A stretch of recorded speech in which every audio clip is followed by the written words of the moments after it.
Welcome to Let's Talk. Here we will focus on the hustle, the juggle, and everyday struggle of small business. We will be here every week talking to small business owners about their everyday struggles, stresses, and ways they have been able to overcome the challenges of running their business. We welcome questions and comments, so please feel free to email us at admin@plemonscpa.com. We hope you enjoy, and above all, we hope it helps. Welcome to the hustle, juggle, and struggle of small business. My name is Thalia Williams, and I am your host for this particular episode. We want to thank our sponsor, Pontum Financial, connecting your financial dots, for assisting us in this endeavor. So today on our show, we have a very phenomenal young lady. Her name is Marcela Freeman. She is the founder and owner of Burn It in 30. So welcome, Marcela. Thank you. Thank you for having me. Wonderful. So tell us about your business. Tell us a little bit about yourself. I have been in the fitness industry for 9 years. And the reason why I started coaching and getting involved with fitness was because since high school I got involved in soccer and then track, and I really liked that time for myself to disconnect from anything else. And I really enjoy how I felt after exercising. So I kept doing that. And in 2011 is when I started doing personal training. And I got involved in CrossFit. And then I became a CrossFit coach. And then I was doing that. Then I started competing in bodybuilding. Really? Yes. I did the bikini division. So with that, I was able to get my pro card in like 3 months. So I competed for about 5 years. So I got very involved in the fitness industry. I got a job with a supplement company in town.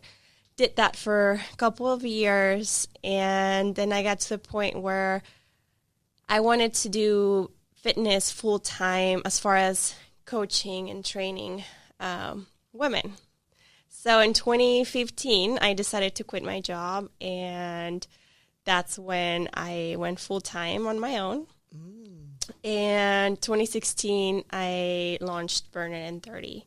And the reason why I did that, and the way Burn It in 30 is structured, is because after doing it for 5 years already, I was doing personal training, I was doing boot camps, I was doing CrossFit, and I noticed that a lot of my clients were not getting the results they wanted because they either will pay for personal training and they wouldn't show up, or they will do a boot camp, but it was only twice a week and that was not enough, right? So I wanted to create something that will include everything that women needed to be successful. So I did small group training, which it was more of a personal training experience, but with a group of women.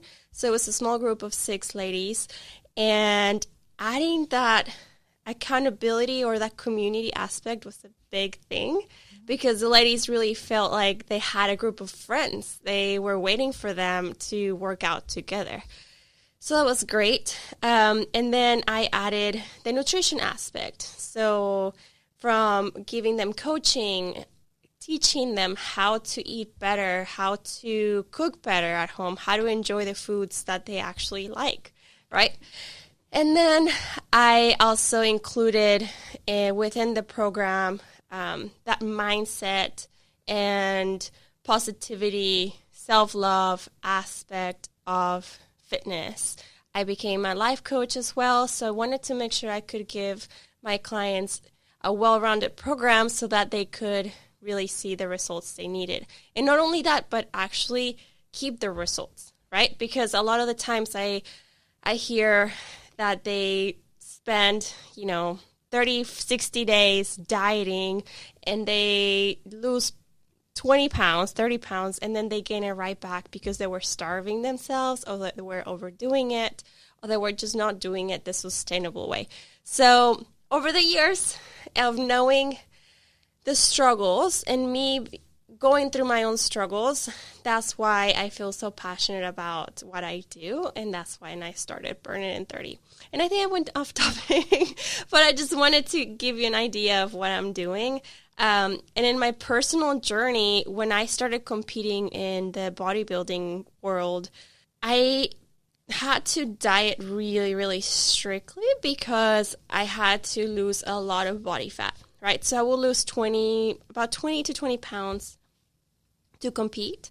And I had to do super strict dieting and a lot of exercise. So I was working out 2 to 3 hours a day, 7 days a week. I was eating very low calories to get to a stage, to be on the stage for 10 seconds and then be judged on the way my body looked, right? So after doing that so many times and you see how other girls, look amazing, and then the judges will tell you, well, she had better legs than you or she had better abs than you, so you didn't win. So it can really mess with your head. So after noticing that I was getting a really unhealthy cycle of dieting and I guess body image, I decided to stop competing. And I think my last show was in 2017 when I competed for the last time. And I needed to just stop because I was competing just to lose that weight again.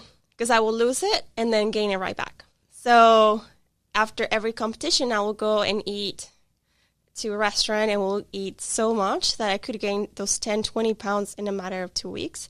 And it was just a really bad cycle. So me going through that struggle, binge eating, having a really bad relationship with food and my body, I decided to work on myself and just stop competing. And then I got really sick. I had gallbladder issues. I had to get surgery. So I kind of couldn't really compete anymore. And then I got pregnant. Oh, that'll make you not be able to compete either, won't it? So, yeah, I think that answered your question as far as a little bit about me. Yeah, it is. And that's interesting because I can see why you would offer this particular type of service or product because of your passion for health and nutrition. And the journey you went through made you like, oh, no. And then seeing through the personal aspect of you working with women previously, that's binging, that cycle, that yo-yo stuff, it really tugged at your heart. Yes. And I see it, I want to say probably 90% of us women go through it at some point in our lives. And I experienced it myself, and then I also got to see it through a lot of my clients. I had a lot of clients that will come to me pretty much crying, telling me, I just don't know what to do. I keep, losing weight, gaining weight. I'm in this yo-yoing.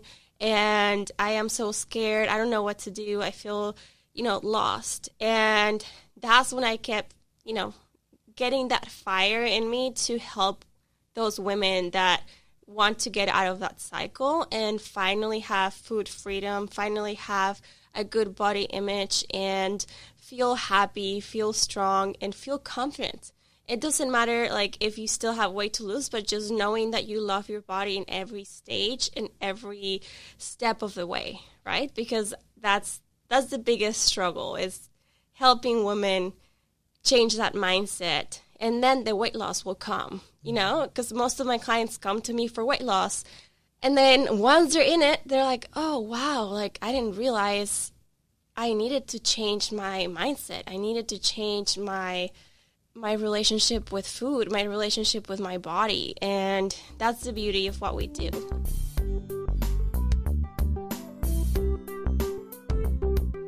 We have Chris Hall from Pontum Financial here in the studio. Let's talk about business transitions. What is that exactly?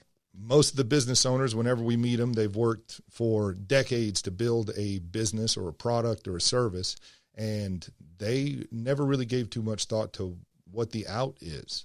Every business owner gets started. That should be one of the primary things that they consider. They should have different outs planned at different intervals, but let's be realistic.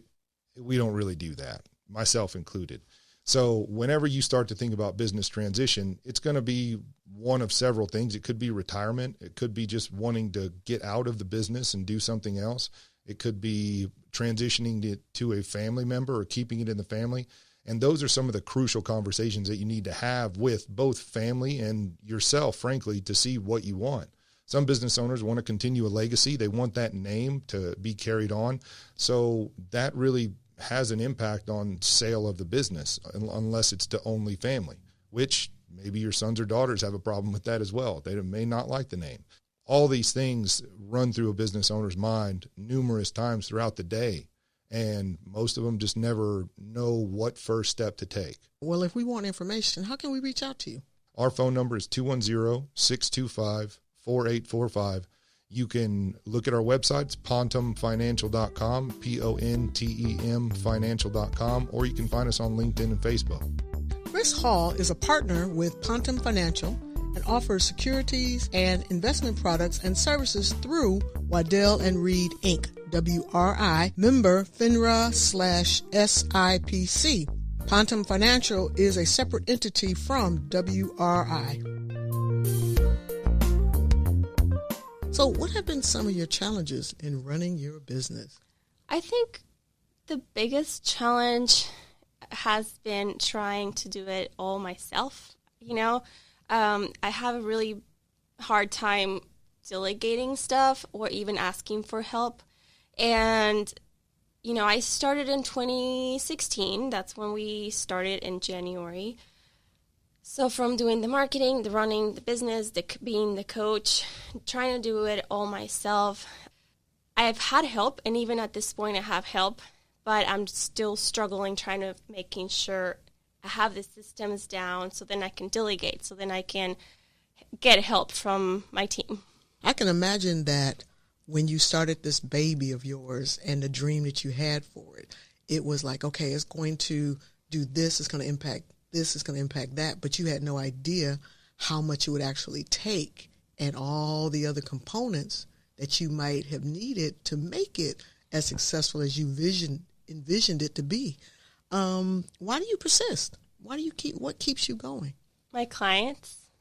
Yes. Even during this time, we had to pivot and make a lot of changes with a pandemic going on, and I could have given up already because I had to let go of my one employee I had, and she was a big part of it, and I had to figure out how to keep doing everything right without that help.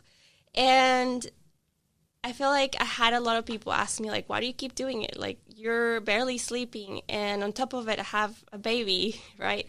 And I just keep saying, it really is my clients, just hearing them thank me that I'm changing their lives. I feel like every time I see or hear a success story, or they tell me I feel so much happier, I feel so much better, that gets me gives me going. And of course, besides that, I really love what I do. I'm passionate about it, and it's something that also gives me flexibility to spend time with my daughter, which is very important to me and my family. Gotcha. I totally understand. So now we talk about, this is a good segue, how critical is support to you? You talk about your daughter, you talk about your family, those people that are in your corner, but how critical is support? It's very critical. Mm-hmm. Yes, and I am very blessed to say that I have, a group of women who are in it with me right now. I'm starting to restructure my team and start, creating those systems that are needed so then that they can start helping me. And they see it. A lot of them just notice how hard I was working, and they will come and ask, how can we help you? So I know that the support is there, and there's a lot of women who are there for my support. And I think my job now is to be able to communicate better with them, have a better structure, and create those systems so then that we can, keep growing. True enough. Did you ever have or when you were growing up, did you ever think you'd be an entrepreneur? I think so. I remember ever since I was, 12, I was already trying to work and sell, I will buy candy and sell it to my friends. I started my first side business here when I was 19. And ever since then, I always, I had a full-time job with a corporation. I always had something on the side, trying to make extra money and then finally, in the end of 2015 is when I decided to take the leap. Literally the leap, the plunge, didn't you? Yes. Wow. So tell me about a failure that you learned from. So I think, I don't see it as failure. I feel like a lot of it is just a learning experience, and it's allowed me to grow and learn. I think failure or something that I can tell you I learned from has been leadership, or maybe, even losing team members or something like that because I wasn't a good team leader. And it's something that I've learned to be a better communicator. And that's something that I feel, besides business, is something I've learned as a, as human and as a mom, as a wife, to be better at communicating. And that's something I can think of right now. Okay. All right.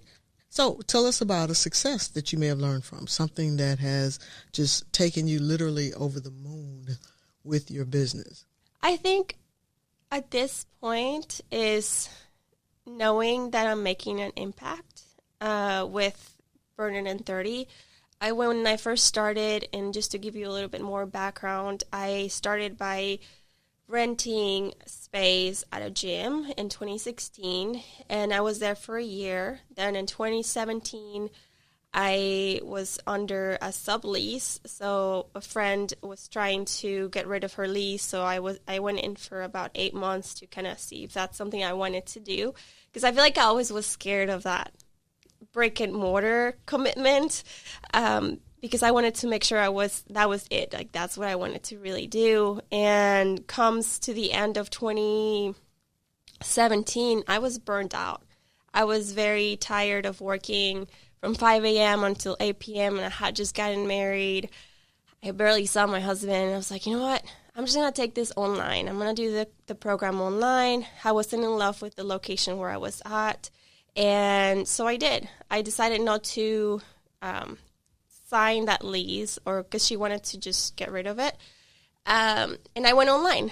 And then like 2 weeks later, I was like, I need to see my clients. Like, I really missed that human connection and that human interaction. And I felt like I felt like I was depressed because I needed to see them. I went from seeing 60 clients to like not seeing them at all and just seeing them online. It just wasn't working for me. So I went back to training in 2018, but it was just personal training.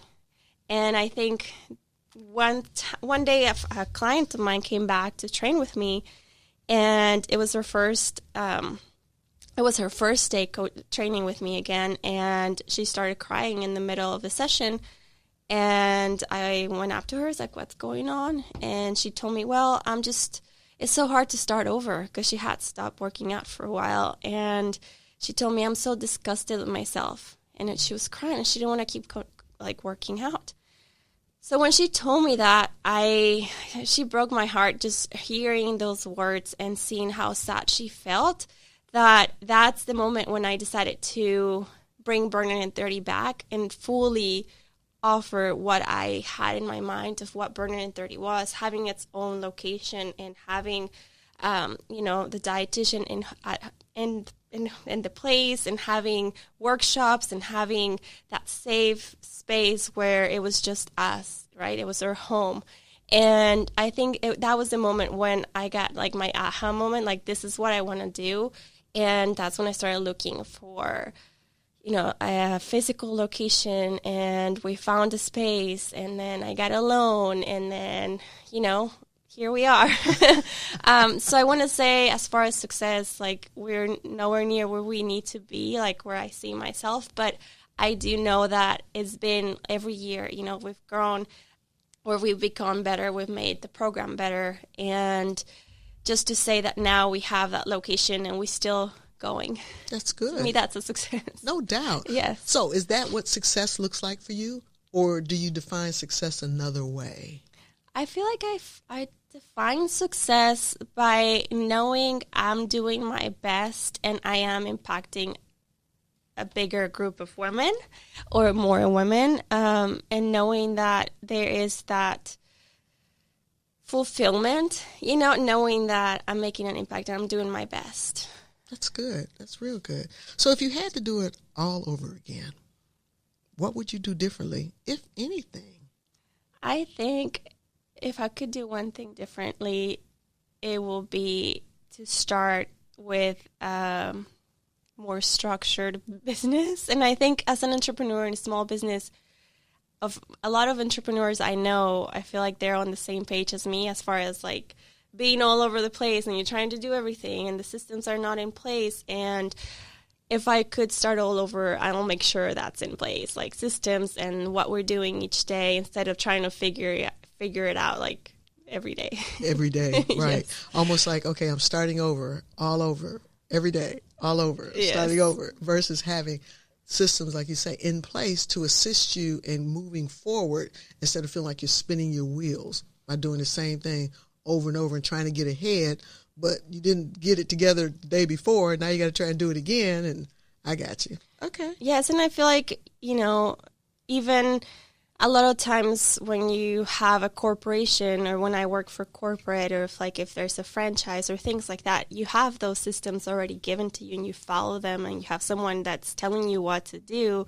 But when it's just you and it's like, okay, let's create the systems. Let's make sure you follow the systems and that they're easy enough for others to follow so that they can help you.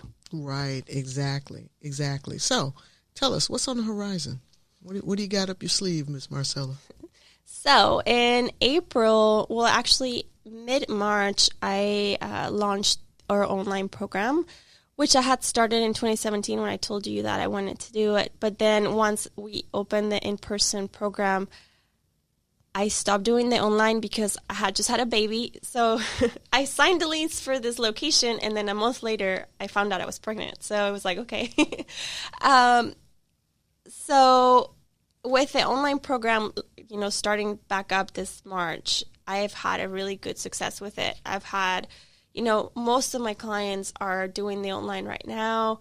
And then now I have people from outside of San Antonio, from Corpus to Florida to New York. I have some people in California and Arizona, and just knowing that we're now making a bigger impact outside of our doors, I feel like that's one of the biggest things we want to continue to improve and grow is our online program. And as far as the next 5 years, my goal is to eventually buy land and build our own location where I'm not leasing, but it will be more like a plaza for a fitness plaza.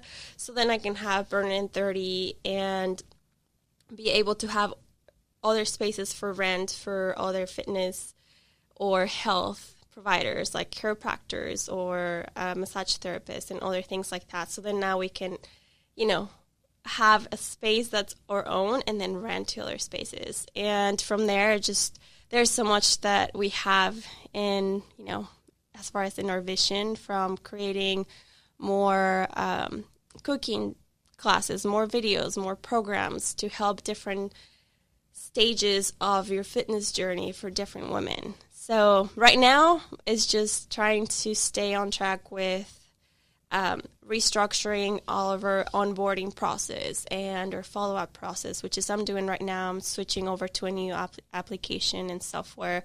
And then from there, it's just, I feel like there's so much that we have in store. It's coming, right? Yes. It's in that 5-year plan. It is, yes. Excellent. So tell us, do you have any advice for our audience? Any last words of wisdom you'd like to offer them?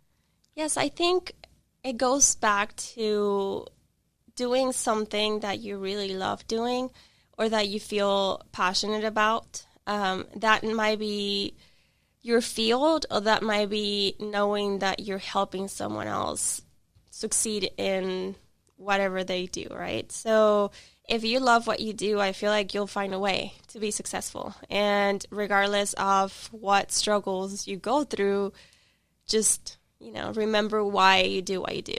Mm-hmm. And that's something that's kept me going. That's good. So Tell us, how can we get a hold of you? How can we reach out to you at Burn It in 30? Yes, so I am on social media, Facebook, Instagram, and it's just Marcela Freeman. Or you can just email me at Marcela at burnitin30.com. And Marcela is spelled? Marcela. Right, because I put a double L in there and would miss it every time. I promise you. I promise you. Wow. Well, thank you so much, Marcela. It's so good to have you on our show.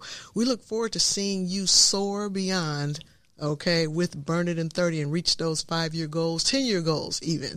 Okay. Well, once again, thank you so much for coming. Once again, this has been the Hustle, Juggle, and Struggle of Small Business by David B Plemons, CPA. Thank you, and we look forward to chatting with you again soon.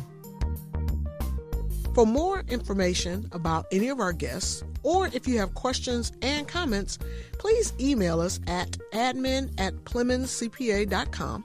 And don't forget to check out our website, PlemonsCPA.com, for upcoming events and workshops in San Antonio. David B Plemons CPA Inc. is providing this podcast as a public service, but it is neither a legal interpretation nor a statement of David B Plemons CPA Inc. policy. Reference to any specific product or entity does not constitute an endorsement or recommendation by David B Plemons CPA Inc. The views expressed by guests are their own, and their appearance on the Hustle, Juggle, and Struggle of Small Business podcast does not imply an endorsement of them or their concepts or any entity they represent. Views and opinions expressed by David B Plemons CPA Inc. employees are those of the employees and do not necessarily reflect the views of David B Plemons CPA Inc. or any of its officials.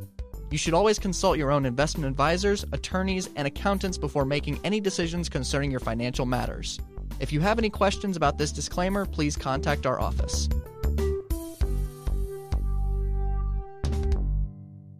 Chris Hall is a partner with Pontum Financial and offers securities and investment products and services through Waddell & Reed Incorporated, WRI, member FINRA/SIPC. Pontum Financial is a separate entity from WRI. Waddell & Reed is not affiliated with David C. Plemons CPA. Waddell & Reed financial advisors are able to offer insurance products through arrangements Waddell & Reed has made with outside insurance companies. The information presented on this podcast is solely for informational purposes and is not to be construed as an offer to sell or the solicitation of an offer to buy any financial product or service mentioned. Any opinions expressed are those of Chris Hall and are subject to change based on market and other conditions. For more detailed information regarding any of the topics discussed on today's podcast, please call 210-625-4845 or visit pontumfinancial.com. Waddell & Reed does not offer tax or legal advice. Please consult with a professional prior to making any financial decisions.